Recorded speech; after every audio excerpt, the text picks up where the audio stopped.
We are here in the windy city of Chicago for the Route Americas conference, and I'm joined here by Brian Dranzik, who is Airport Director of Milwaukee International Airport. So Brian, thank you so much for joining me today. Thank you. Thank you. My first question for you is, how is business? How is the recovery going for your airport? It's going fairly well. Things are coming back. We like to see that. We're seeing month-over-month growth, and we're getting airline recovery, which is great to see also. So we're very full from a capacity standpoint. We're at about 92% load factor. So some of our highest loads that we've had. So definitely our market is responding to coming back to travel. And have you got back all of your routes that you had prior to COVID, or? Not all of them. So we're still kind of working with some of our airline partners on some of those restorations. Some of the longer hauls and things like that are a little bit more challenging right now. But that's why we're here, is to have conversations with people and just reinforce the fact that we still have very solid demand, and we are absolutely ready to go when they're ready to bring those flights back. That's fantastic news. So what are your challenges for this year? How are you looking to tackle them? Challenges are still, like I said, just kind of filling back in that schedule and reacting to passenger demand and where people want to go. Business travel is getting a lot closer back, maybe not all the way, but some of our business community partners are looking for some of those routes to come back that they had pre-pandemic, getting back to business and things like that. So, those are the things that we're really striving for, is just kind of filling back in either frequency or those markets that just need that service back. And have you observed any trends in your passengers and how they've changed since the pandemic, what they want from you as an airport, where they want to go? Sure.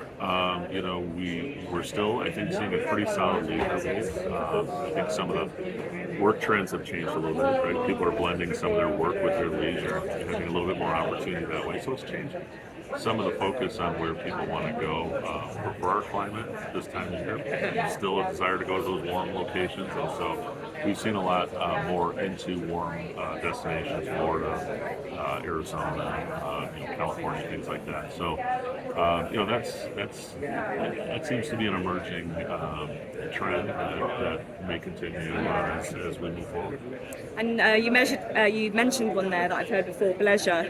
Do you think that will be here to stay, or is that just a phase? I think it might have some traction. I think people really enjoy it, and it extends their time to spend a little bit more time with family, but also get some of the things done that they need to. And so, it may not be as robust as it was full pandemic, but I think there's some room for that, to not just work through your traditional time off, but kind of blend a little bit of work time with a little leisure time, expand that time off, expand that time away. I think it's good. It's a good morale booster for employees and employers can offer. Yeah, I think definitely with the cost of living crisis, I think that's the appeal, isn't it? When you have your flights paid for, at least there and back. Exactly. So in terms of opportunities for this year and your route development ambitions, what can you say about that? For this year, kind of like I said, it's we know that the pilot shortage is still a bit of an issue, and so we see that play out in some of our frequencies, and then again some of our longer length routes. West Coast for us is one that's a bit more challenging, but we really are pushing to get that back. It's a market that we have very strong demand for, had it before, so we know we have consistency on that. So, that's our big push, really, is to get back into California and serve some of those markets, either Northern California or Bay Area into LA. And how has it been with your own employees? Did you have to let go of any during the pandemic? How has it been rebuilding? No, we didn't let anyone go. We were fully staffed, and our staff reacted really well to the needs that we had to be here to serve the public, and they responded to that quite well. And so we're doing really well that way. Salary pressure is still there a little bit, but no, we're making good.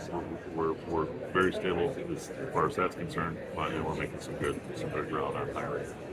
Now, what can you tell me about your catchment area in a nutshell, apart from the fact that they're sun seekers during the winter? Our catchment area is kind of interesting. So we are mostly in the state of Wisconsin, around the Milwaukee area, the metropolitan Milwaukee area, but we then also kind of enter into the northern Illinois market. So we kind of have a little bit of overlap with our friends to the south of Chicago, so it's a little bit of a blend. We see people from northern Illinois that will come up to Milwaukee to use the airport. It's a little bit easier, a little bit more convenient in some cases to do so. So it's kind of an interesting blend of where we get our passengers from. But it's real strong demand. I think we fared well economically through pandemic time frame. So we're coming out very well. So that demand is there. Like I said, we're 90% load factor plus. So we have not really seen the market soft or catchment area still remains very strong. And how do passengers actually make their way to your airport? Do they tend to drive, or is public transport quite good? They tend to drive for the most part. Interestingly, we have a train station, the Amtrak station, connected to the airport. So from Point South, people can get to the airport via train.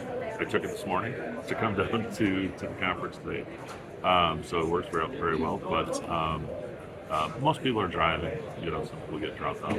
Some shuttles here and there from different locations. So we've got a variety of options. And in terms of your elevator pitch on why an airline would choose to fly into your airport as opposed to maybe your competitors like Chicago, could you give us your 30-second pitch? We're convenient. We're cheaper. We have no restrictions. We have available gates, and we have plenty of people that will fill those planes. So we think we're a great option. Yeah. And I've had a lot of people speak about data here and how airports use data in order to determine which new routes to open, and maybe even leveraging data from people's mobile phones to see where they're traveling to. Is this something that your airport does? Yeah, we started using a mobile-based analytic tool a couple of years ago to kind of get a feel, because in our market, like I mentioned, we got this crossover, this blend. We know that some of our folks from our area are coming down to Chicago, and we're trying to get a feel for that in terms of pulling the numbers and data together that truly represent what our travel market looks like. That's how we've used some of that. We've also used it in very specific cases, like we have Viking cruises that in the past couple of years have departed from Milwaukee. So we're trying to understand where people are coming from, so we can use that data to promote in some of those areas. And also, we've had a lot of golf travel into the state. Wisconsin emerging as one of the top golf destinations in the U.S., if not the world. And so we're trying to see where folks are coming from that, again, to go out, reach back out, and let more people know about that opportunity. So, and I noticed as well, of course, you have a Harley Davidson motorcycle on your stand, which people have been coming and taking photos of. Is this a big community that you kind of count as part of your passengers, or it's quite niche? It's a bit niche. It's just the fun aspect of Milwaukee. Milwaukee's the home of Harley Davidson, and I think it connects with a lot of people when they see that. And we just offer as a fun thing, as a reminder, hey, come on over, check out Milwaukee. We've got the Harley Davidson Museum and a lot of really cool and interesting fun bikes and things like that.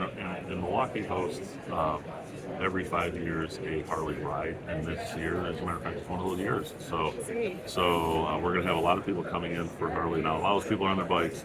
A lot of the vendors and some of the other enthusiasts will travel. Some of our friends from Europe will come over as well, and just be part of the event. So we're always happy to see that. And do you make a thing of it in your airports? Do you have Harley Davidson shops, or we do? We've had a Harley Davidson store for quite some time. It's now blended into our Summerfest store, which is also our largest music festival in the U.S. for the 10-day run that it is. And so we have it in our Summerfest store. There's a Harley store in there. There's also some of our Miller brewery branding things in there. Milwaukee, of course, known for its breweries and things like that. So we try to showcase our local flavor in our airport. Now, in terms of the 3 most exciting developments happening at your airport, are there any that you can mention right now? We refreshed our concessions program a couple of years ago. We're continuing to do that with adding more local.